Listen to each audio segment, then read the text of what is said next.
Another question I have for you is, Gary Vee has called you a DJ of inspirational content. A lot of your content is geared towards people who learn visually. Can you share with the audience, how you stumbled upon that niche of, creating content that is geared towards people who learn by looking at something? Yes, so when I started on YouTube, nobody was posting educational content on YouTube, especially long-form educational content. Now, lots of people are doing it. But when I started, I was crazy. Like even making a 6-minute video, people were telling me it's way too long. You can't make a 6-minute video. Now I don't know how long this video already is right now, but you can't make a 6-minute long video. Nobody's gonna watch it, it's way too long. And education, nobody's gonna watch that on YouTube. It was, old school YouTube was a lot more like what Instagram or TikTok is in terms of videos. There's really short form content. But I like to see something. And if we were doing this interview, but I couldn't see you and it was only over the phone or something, I'd have to really focus and listen and not have anything in my field of vision because it's hard for me to just hear things. Yeah. It's the slowest way for me to learn. So some people love listening to podcasts and they'll put it at 2x speed to learn faster. If I listen to a podcast, I'd have to slow it down. Like it'd be like 0.75 speed. Yeah. Because I don't learn through hearing. I have to see something. So, I could do it, but it's really inefficient for me. So I wanted to create videos because I thought maybe there's other people out there like me. I didn't think I'm gonna have 3-point-whatever million subscribers. I thought there's gotta be a couple people out there who, if they watch my videos, they're like me, they're visual learners, and maybe I can help a couple people who are like me. So if I got 50 views on a video, I'd be like, let's go, I got 50 people to watch this video. Now it's blown up to be a much bigger thing. So when people ask me, well, how did you know? How did you predict? Like, I didn't predict anything. I just like visual content. It's how I learn best.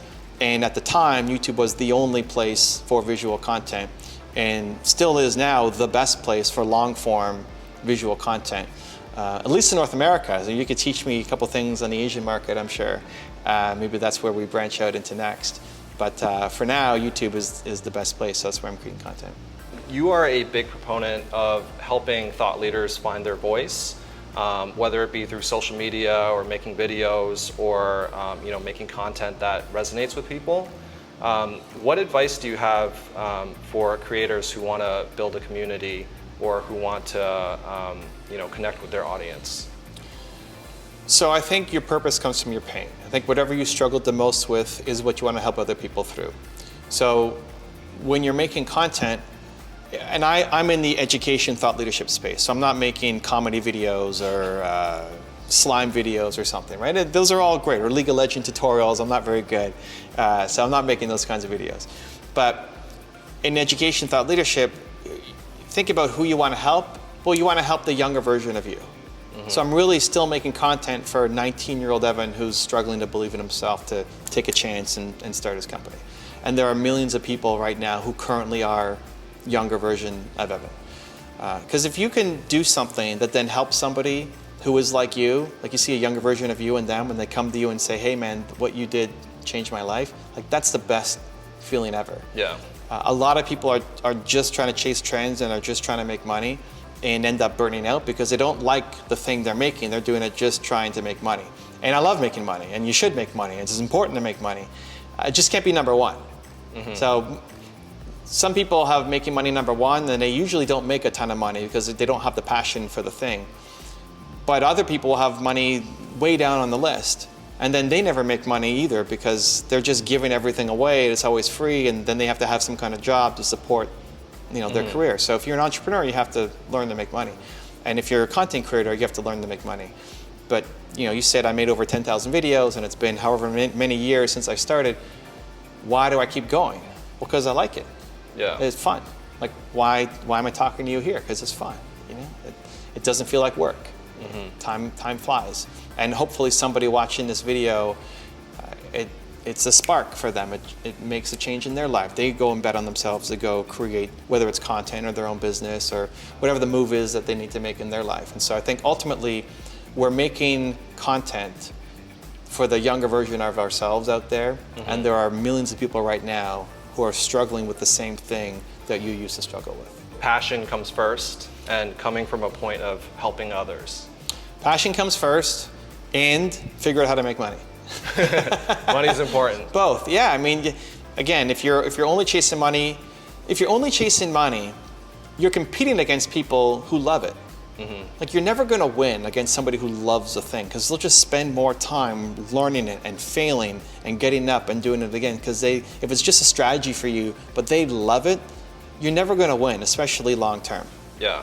So you have to love the thing, but you then also have to figure out how to make money doing it. Because if you want to have a big impact, it has to be beyond just you. And we're filming this here. We've got 4 cameras on us and lights and gear and everything. Like, that doesn't happen if you don't know how to make money to hire a team to help you do all the things that you need to do. Yeah. And so if you have a big mission, you have to be able to have a team. To have a team, you have to learn how to make money. So making money is foundation for, like, any business that doesn't know how to make money will not be in business for very long. Even charities. If you don't know how to raise money, you won't be a charity for very long. Yeah. So you have to learn how to make money. For me, at least, it just can't be number one. I like that you bring up the passion part. I feel like a lot of the younger generation nowadays, they have a problem finding their purpose or something to chase after. What do you think people can do if they feel distracted, how they can find something to pursue? A lot of times it's just saying yes to things. I think I've never been more excited for the younger generation. Or think of whatever you think the young generation is. If you look at a 13-year-old trying to figure out the next spot, or a 19-year-old trying to figure out where they go. If you think about your grandparents, or even your parents when they were 19 years old did not have the options that a 19-year-old today has. Your parents weren't asking questions about purpose and passion and mission when they were 19, because they didn't have options, because there were no choice. It was like, you graduate, and maybe you go to university, and then you get a job. Yeah. That's probably what your parents did. Like, if your parents did not go do that, then they were really crazy. They were really weird. They couldn't be hired. They were unemployable, so they started a business. My parents didn't start business. And your grandparents for sure not. And so these are questions that the older generations never had to even think about. Now there's options. Now a 19-year-old can go make $1 million. Making videos by themselves, right? Like, it's a crazy idea that if you tried explaining that to your grandparents, like, you're doing what? You're sitting in your room and you're just on your phone all day and you're making money. It doesn't make sense.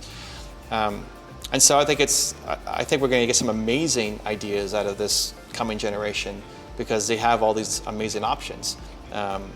So if you're thinking about how to get started and what should your career be, well, you have to taste stuff. You got to try it. You got to say yes. You don't know until you start doing it. You can't think your way through this. You have to feel your way through it and get started. Just say yes, as long as it's not unethical. This is okay. Some things you're not going to say yes to, but most things you should at least try once. Try food once. Try an activity once, and just see. Not if you're good at it, because you're not going to be good at it. You're going to suck at it. But did you like it? Was it fun? Do you want to go do it again? Because if you like it, and then it's just about acquiring skills, you can get good at any skill with enough repetition and passion. Yeah. So I wasn't good at making videos, but 10,000 videos later, I can start to get good at something. Yeah, right? yeah, makes sense.